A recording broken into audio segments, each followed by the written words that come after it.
တောင်ဦးမြို့သားကညှင်းဆန်တာကြောင့်မောင်နှမနှစ်ယောက်စလုံးကိုစင်ကြီးနဲ့နင်းသက်စေဖို့အမိန့်ပေးခဲ့တယ်။စောနန်းမွန်လည်းဒေါသအရှိန်နဲ့စုံစိတ်ဝင်လာပြီးတော့လာဟိနင်းကစင်ဆိုငါကကလုံးနင့်အဆွဲကိုတခါတည်းချိုးလိုက်မယ်။တုံးခနဲ့လဲစီဟဲဆိုပြီးစင်ကိုအဆွဲချိုးတက်လိုက်တဲ့။တပန်းကြားစုပ်ကိုလွတ်ပြီးတော့ကြားစာကျွေးတက်ပြန်ရောစောနန်းမွန်ဟာကြားဘဝပြောင်းကကြားကိုလဲကိုက်အာနာဘဘသားတွေကိုလည်းကိုက်ပြီးထွက်ပြေးလွတ်မြောက်သွားတဲ့။ဘရင်ကကျန်တဲ့ညီမ၃ဦးကိုဖမ်းထားပြီးတောင်ဦးမျိုးသားကိုစောနန်းမွန်အားဖမ်းရန်တာဝန်ပေးတဲ့။ခုနှစ်ရက်အတွင်းစောနန်းမွန်အလောင်းကိုမရရင်ကျန်တဲ့ညီမတွေကိုမိလောင်တိုက်သွင်းပစ်မယ်လို့အကြက်ကိုင်းပါတော့တယ်။စောနန်းမွန်လည်းထွက်ပြေးရင်တောင်ပုံတောင်ညာအရက်ကိုရောက်သွားရောထိုနေရာမှာနားရင်ငါအကိုငါအမတွေကြံခဲ့တယ်ဆိုပြီး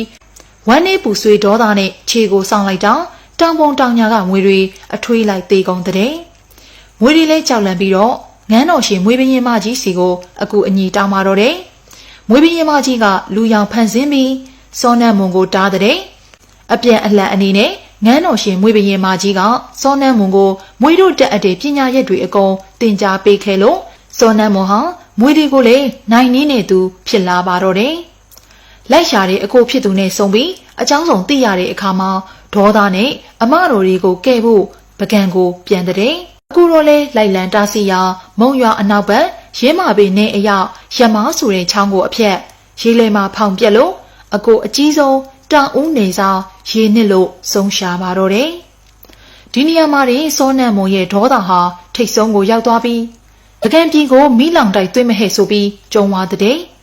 ပကံကိုအမှုန့်ချေမယ်ဆိုပြီးဒေါသတကြီးနဲ့ပြန်လာတဲ့အချိန်ကောင်းကင်ကတရားမင်းထိုင်နဲ့ပနုကပလာမြကြောက်ဖြာကတင်းမာတော့တယ်။